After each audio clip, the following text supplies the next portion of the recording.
Dr. Parsonnet is truly a hero here in New Jersey and beyond.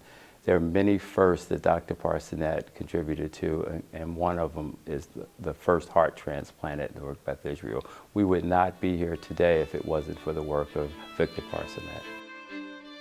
The first heart transplant was actually New Year's Day, 1986. I don't know if any of us really believed that it was going to happen. And I think particularly the drama of it being not only New Year's Eve, but the middle of the night. When we committed to the first donor, we were in a very stressful place. Everyone was getting ready for the operation itself, the early post-operative period, and Dr. Parsonnet was, immensely important in making sure that we got it right. Clearly, starting a heart transplant program put Newark Beth Israel into a different category or a different league. When Dr. Parsonnet started this program in the 1980s, there were probably no more than 20 or 25 heart transplant programs in the entire United States. I knew it would be fine because we had so much preparation and kidney transplants, so we knew what we were doing. After we transplanted the heart, and then the whole room would sit down and look at the monitor. Everybody's looking in the same place, nobody saying a word, waiting for the heart to do something. And then all of a sudden it would go bloop, then a long pause, and then bloop, bloop. We were overwhelmed with joy, and it worked. It worked. The layout of the unit is such that room 608 is at the end of the hall. So when the patient and the OR team arrived, they had to walk down the hall towards the room. And I think there was absolute silence in the unit, which is actually kind of an unusual thing. And people were lining the hallway, and it was almost as if the transplant team was coming down the hall in slow motion. And I remember them coming towards me and thinking, I can't believe that this patient really has had a heart transplant.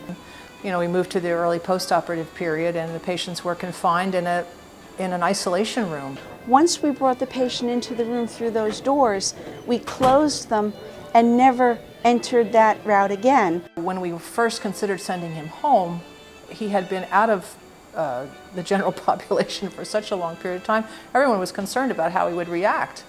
So the decision was made that we should go on a field trip, and the field trip involved a ride down the parkway.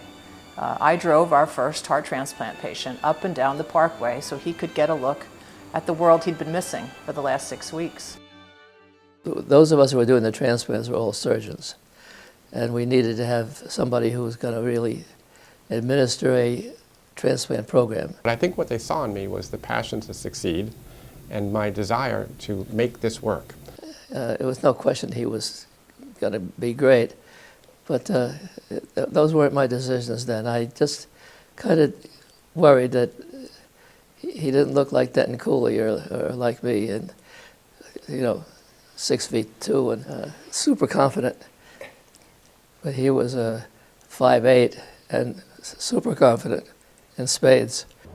Following Dr. Victor Parsonnet has been an honor and a privilege.